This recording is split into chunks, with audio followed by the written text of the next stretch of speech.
Locked On Podcast Network presents Locked On Sports Today. The Knicks offense was firing on all cylinders in Game 5 against the Hawks. Also, the San Francisco 49ers might have reached a bit too far in this draft. And wouldn't you know it, Aaron Rodgers and the Steelers aren't on great terms. I'm Peter Bukowski, starting your day with the can't-miss stories and biggest debates in sports. You're Locked On Sports Today. Searching all major sports. Found. Let's start with the biggest story. It was a tense atmosphere going into Game 5 of the Knicks series against the Atlanta Hawks, with the series tied 2-2. The Knicks came out with a 35-22 first quarter and never really looked back. A 126-97 win to take Game 5. They're now one win away from taking this series. Gavin Shaw from Locked On Knicks joins me now. And Gavin, this has been a back and forth series in the games, but it really has been the Knicks late in these games not being able to get together some clutch moments. What was different in Game 5? I think it was the same exact thing that was different in Game 4, which was Mike Brown just pressing all the right lineup buttons, continuing to start the same lineup, which we can get into that. We've talked about on the show before. There's now like a 3,000 possession track record of that lineup being mediocre in general and bad to terrible against good teams. Tonight in 13 minutes, exactly the same as they were last game, exactly the same as they were in Game 1. They were perfectly neutral, which is a win in some way in 13 minutes. And basically every other lineup the Knicks played was dominant. And we've talked about in our show, like there should basically be three templates for the Knicks. It should be Cat with the bench, ideally with four shooters. But even if you want to work in a little bit of Josh Hart, that's okay too. That lineup was killing it in the second quarter. That's where Tony Bradley was in, and Atlanta just had no answer. And the Knicks were really dominant with that group. There's the Brunson, Mitch, and again, ideally with three shooters. They're playing that group with Josh Hart a lot, but it still worked incredibly well tonight. And those two showed off great chemistry. And in the fourth quarter, when they went to that group with with three shooters around those two, you saw Jalen Brunson score 10 straight points. And I think some of that was him finding his confidence and working throughout the game to get downhill, even when it was Dyson Daniels, even when it was Jalen Johnson. But those lanes were open because you actually had shooting around the floor, and you had Mitch as a vertical gravity lob threat to take away some defense. And then you play a lot of the starters with Miles McBride in for Mikal Bridges, who's obviously struggled this series. Coming into this game, that lineup, I think, was plus 60 in terms of net rating for the series tonight in 7 minutes. Again, net rating is going to exaggerate the gap, but it was a plus 40 net rating with Deuce in for Mikal with the starters. So Mike Brown, basically outside of the starting lineup, he knows all the right buttons to press. And Atlanta, we can get into this more if you want to. Atlanta, I don't think made drastic enough adjustments to compensate for that. Yeah, and there may not be adjustments to make. We'll see in Game 6. I want to go back in time though, because down 2-1 in the series, now with the 3-2 lead, this Game 5 was enormous. To be down 3-2 in this series, going to Atlanta, trying to stay alive, the vibes in New York would have been heinous. And so is it enough to say, or is it too much to say, I guess, that this first quarter was like vital? It felt to me like getting off to the hot start was just sort of like, let's take whatever anxious air would have been in the building, because it would have been tight sphincters at MSG if this had been the reverse. Like, it would have been like, oh no, here we go again. Yeah, I think the Knicks in Game 4 absolutely brought that desperation. And I was talking to Brad Rowland, the Locked On Hawks host, and he was near the court for that whole game. And he told me Josh Hart was just out of his mind from the opening minute, like screaming. I mean, Josh Hart is always out of his mind. That's true. But this was maybe he had an extra bag of Mike and Ike's, but it was tuned up just a little bit more, because he said he would have been ejected if it was a regular season game. And I think the Knicks brought that desperation in Game 4. I think in Game 5, there was this like calm, cool confidence and just a realization that, and this is kind of what I was thinking coming into the series, that there were just certain things Atlanta doesn't have answers to. And most explicitly, I think Mitchell Robinson and Karl Anthony Towns, and you can even throw OG Anunoby in there, and just the force and physicality that this Knicks front court is capable of bringing to the table. And I think people outside of New York at times view the Knicks as a finesse team, and at times that's a correct assessment. Certainly when they played the Pistons this year, they've looked like a finesse team, but against the Atlanta Hawks, that without Jock Landale just don't have a credible second big man. And in turn, Tony Bradley in 13 minutes in this game was a minus 17.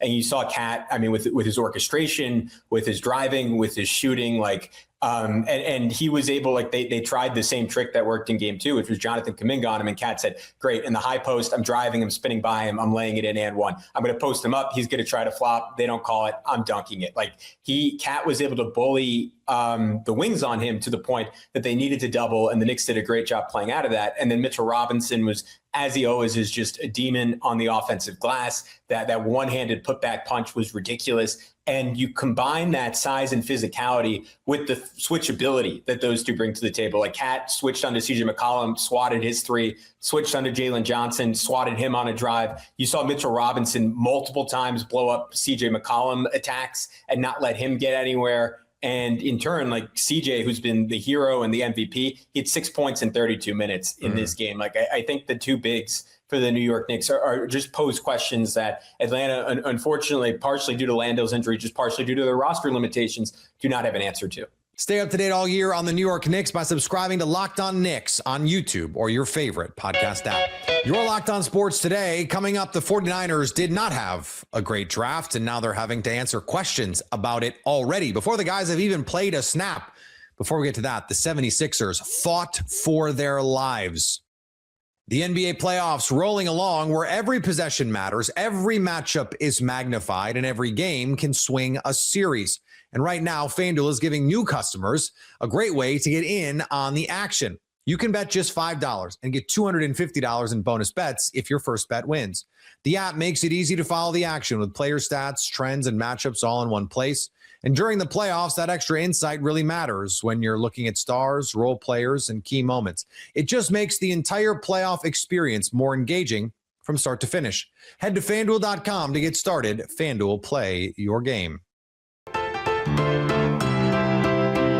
The Philadelphia 76ers staved off elimination after taking Game 5 against the Celtics. Joel Embiid, just 19 days removed from an appendectomy, comes back to have a playoff game-high 33 points with 8 assists in the Sixers' 113-97 Game 5 win to hold off elimination, at least for the time being. He had himself a great game. Tyrese Maxey dropped in 25 points and had a clutch 3 at the end of the third quarter that pulled the Sixers to within 1 of the Celtics. Paul George also dropped in 16 points with 4 of 9 shooting from beyond the arc. And Quentin Grimes off the bench in this game. The box score will tell you 18 points, but what it won't tell you was some phenomenal defense he had, especially midway through that fourth quarter on Jaylen Brown to help shut him down. Game 6, Thursday in South Philadelphia. Speaking of elimination, the Spurs had elimination on their mind against the Trailblazers. Matthew Tynan, Locked On Spurs. San Antonio defeats the Portland Trailblazers 114-95 to take the first round series 4-1. Look, this game was probably a little bit closer than it should have been, but De'Aaron Fox takes over 16 of his 21 points late in the third quarter into the fourth as the Portland Trailblazers cut the lead to 9, a lead that at one point was 28. It looked over pretty early in this one into the first half, like close to the end of the first half. This thing looked cooked. Heading into the fourth quarter, though, San Antonio got a little bit sloppy, a little bit careless. There had been no lead changes all night. It looked like it was a foregone conclusion, but Portland kept chipping away, making things difficult, and then the former clutch player of the year comes up huge for San Antonio. A critical trade for them last season, it turns out. San Antonio takes this one, win the series 4-1 after a 114-95 victory over the Blazers. And thanks to De'Aaron Fox, there wasn't a disaster. On the diamond, the Cardinals outpaced the Pirates. The St. Louis Cardinals bats come to life in a major way in their convincing win over the Pittsburgh Pirates. It's Shady from Locked On Cardinals, and after that miraculous win on Monday, the bats stayed hot in Pittsburgh on Tuesday night, racking up 11 runs on 12 hits in their 11-7 victory. And honestly, it really wasn't even that close. The Cardinals jumped out to a 6-0 lead, and when the Pirates did push back to make it 6-3, the Cardinals hit the NOS button on their bats to make it 11-3. Just took off.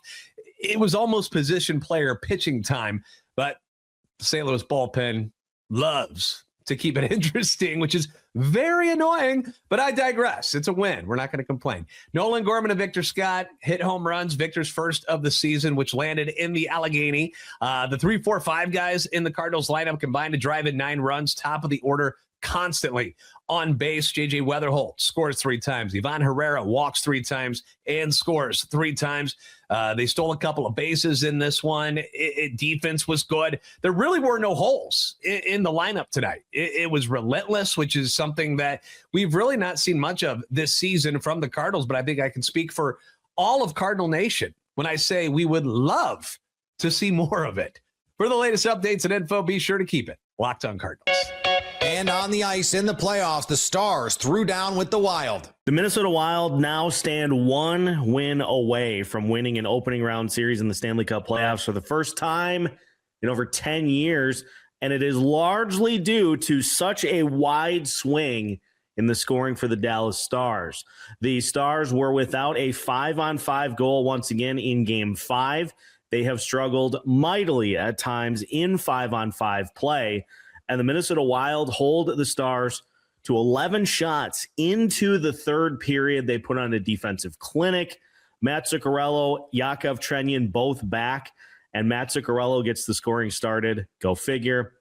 But Jesper Wallstedt has been winning the goalie battle consistently against Jake Ottinger. You sprinkle in a little bit of heroics from the big boys, and it leads to a 3-2 lead for the Minnesota Wild in this series. 2 chances to close it out. Feels like they're going to get at least one of those, and we can finally put that long playoff drought to rest. For more on the Minnesota Wild, make sure you follow Locked On Wild wherever you listen to your podcasts. Immediately following the 2026 NFL Draft, the San Francisco 49ers face questions about reaches, where guys were drafted relative to projections. Locked On 49ers squad show host Eric Engel and Dwayne Board discuss whether or not the rookie class will pan out or if the reaches will prove to be more bad choices by the 49ers brass. Croc, I think the 49ers MO with this regime is that they're better on day 3 than they are on day 1 and 2 a lot of times. And I think there's some prospects I really like that the 49ers brought into the organization with their 4th round selections. So let's go through them quickly in order and then go a little bit deeper. And I know you've put on the tape for Washington cornerback Ephesians Prysock as well. We did do a pre-draft look at Prysock, a player that I liked, and I'm really interested to hear what you say about Ephesians Prysock going back a little bit deeper into the tape from Washington on the tall, fast cornerback. But first, Croc, let's just go through these really quick. Grayson Halton in round 4, pick 107 is a pick they got from Cleveland from a trade down. He is a undersized but really active pass rusher of the 6'2.5", 290-pound variety. I had mocked that style of player to the 49ers. My mock draft, Croc, was not – I had no hits on my mock draft. You know, a lot of people mocked Romello Height to the 49ers, so that was one of the least surprising picks that they made. And I had, mock drafts, and I had that type of player in round 3 to the 49ers there. And I also had that style of player, just a different name than Grayson Halton in the 4th round. So I'm not surprised the 49ers went in this direction with some of these selections here on day 2. I had a tackle turned guard, different name, but style of player. I had a cornerback that's, over 6 feet tall in the 4th round, different player. So it's fascinating there that the 49ers went in some directions that I thought they might go in the draft, but I completely missed on which exact players the 49ers were going to take in those spots. So Grayson Halton, one of those pass rushing interior defensive linemen out of Oklahoma in round 4. Carver Willis, college tackle, moving inside to guard for the San Francisco 49ers, presumably will compete at left guard. Ephesians Prysock, cornerback, also from the University of Washington. Washington and Indiana, 2 colleges that John Lynch really likes to draft from in recent years. Washington runs a very similar scheme as well, which will help Carver Willis jump into his NFL role potentially early. Ephesians Prysock, cornerback from Washington. Jaden Duggar, interesting one here in round 5 out of Louisiana. A really tall, long linebacker. Where is he exactly going to play? I think I have some ideas there. And then a complete project you draft traits at offensive tackle and see if this is one I really like with Enrique Cruz Jr., offensive tackle from Kansas. He has traits. He has athleticism. Tape is not amazing. And this is all about Chris Foerster, the 49ers offensive line coach, doing some work here. What are your overall thoughts before we talk a little bit more about some of these guys on the day 3 selections for the San Francisco 49ers, Croc?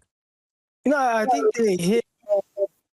I believe I said this after the draft, but if you told the fan base, hey, we're going to get an off-ball linebacker, an edge rusher, a receiver, a couple offensive linemen, a running back, we would say, oh, that makes sense.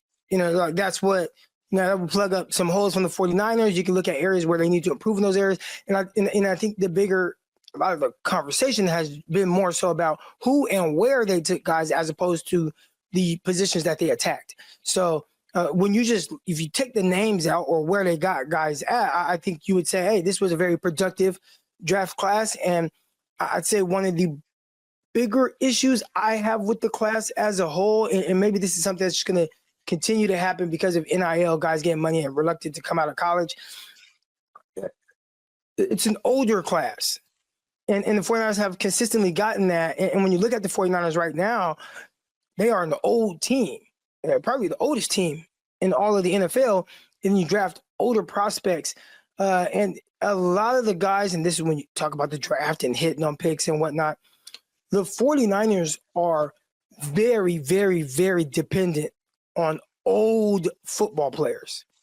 Even guys that are aging like Fred Warner, right? And he doesn't come off as an old guy, but he's getting up there. I mean, he's played now more years than like Patrick Willis. 2018 was a while ago. Yeah. Yeah. So, I like the fact that they attacked positions. You start factoring the age, when, where, who, what. That's where a lot of the but it's a really good kind of, hey, we'll see. Like we'll see how this class is, and they find guys that has been consistent with whatever their draft process and method is. And now it's just going to be, which one of these guys is it? Stay up to date all year on the San Francisco 49ers by subscribing to Locked On 49ers on your favorite podcast app. Coming up, Aaron Rodgers and the Steelers can't be happy with each other. The Pittsburgh Steelers' relationship with Aaron Rodgers cannot be in a good place after a tender was placed on Rodgers that restricts his movement and ability to play this season unless it is with Pittsburgh. Locked On NFL host Tyler Rowland and Luke Braun discuss. Yeah, so now from Rodgers' perspective, there's no way to negotiate with another team without the Steelers nosing their way in there. So the fact that this was a necessary move is very interesting to me. Like, why? Because to me, I don't think there was really any doubt that Rodgers would be either a Steeler or nothing. But I'm wondering, just thinking about it out loud here, with the Cardinals and how they strike out on Ty Simpson. Everybody had them getting Ty Simpson in the draft, right? Rams end up sniping him Rams end up taking him at 13. Cardinals had nothing they could say about that unless they wanted to do it third overall. And so now I wonder if the Steelers look at that and go, that's a quarterback needy team that could like swoop in, give him one phone call because there's nothing we can do to stop it. And there's, and then like take him out from under our noses. And now we're stuck with like Will Howard in a dream. And they don't want to be in that spot. So I wonder if it's just, hey, now nobody can call Aaron Rodgers and scoop him up without us having at least some say in it. And maybe that's like all that is. But I kind of feel like the situation was anyway. He's either a Steeler or he's a Jeopardy host. That kind of felt like those were the two options to me. So it doesn't change a ton. And then the other thing I wonder is if and when he does re-sign with the Steelers, what is that contract worth? And does this $15 million number like matter now, or was it going to be 20 mil anyways or something? Yeah, that's a big question going forward, but you're right. No matter how you want to look at it, if you look at it as, hey, Rodgers is fine playing for Pittsburgh, but maybe he was just holding out as long as he could to see if anybody else came knocking that would be a better situation for him. And the Steelers are like, no, you're not just going to sit here and decide, wait to see if you want to leave us at the altar. But my big problem is, why are the Steelers doing this to themselves? What is the ceiling of the Pittsburgh Steelers with 43-year-old Aaron Rodgers? What is the ceiling? Why are you willing to bend over backwards? Why are you willing to make yourself look foolish publicly when you are the storied Pittsburgh Steelers for Aaron Rodgers, when the best possible outcome with Aaron Rodgers is probably one playoff win? Maybe you win one playoff game and that's the max. You're not going to win the Super Bowl. And what I dislike the most is I like where the Steelers are going. I like the roster that they've put together. I like grabbing Max Ianacor, or Achor, I guess, however you want to say it. I hear it multiple. That's how you say it? Oh, wow. Yeah, Ianacor. I've heard Ianacor. Ianacor. Oh, okay, that makes sense. That's what I say. Is chore, okay. not core, but whatever. No, that works. But you get Michael Pittman in a really good value trade. You grab Jeremy Bernard, DK Metcalf, Michael Pittman, Jeremy Bernard. Let's say Ianacor goes into the left tackle spot. Now you have a pretty good offensive line, even with Broderick Jones hurt. Broderick Jones comes back from the neck injury. He goes into left guard. Then you have Troy Fautanu at tackle, Mason McCormick, Zach Frazier, Broderick Jones. That's a good offensive line. All right. I like the signing of Rico Dowdle. I like Jalen Warren as a change of pace back. They obviously have talent on the defensive side of the ball as well. It's like, I really like everything Pittsburgh has done here. And I'm just like, throw in one of the young guys, Drew Howard, Will Howard, because even if Aaron Rodgers was going to come back, the Steelers were going to have big questions in the quarterback room, as our guys over at Locked On Steelers talked about recently. I'm old enough to remember when Aaron Rodgers, in the middle of his prime, said he did not want to end his career like Brett Favre, did not want to go out like that as a villain, as someone whose play was clearly declining at the very end. And yet he has, like, bar for bar recreated the Favre post-Packers career. It is astonishing to watch. And finally, March Madness is getting even madder. The NCAA is moving toward expanding both tournaments to 76 teams because apparently 68 just wasn't chaotic enough. The real driver here isn't money, or isn't just money. It's power conferences wanting more at-large spots, which means more teams, more playing games, and more chances to argue about who got snubbed. The bracket itself won't change that much. It'll just start earlier, be bigger, and be even more impossible to fill out. Coming up, is it already over for the Detroit Pistons? So at least until tomorrow, stay locked on sports today. Locked On Podcast Network presents Locked On Sports Today.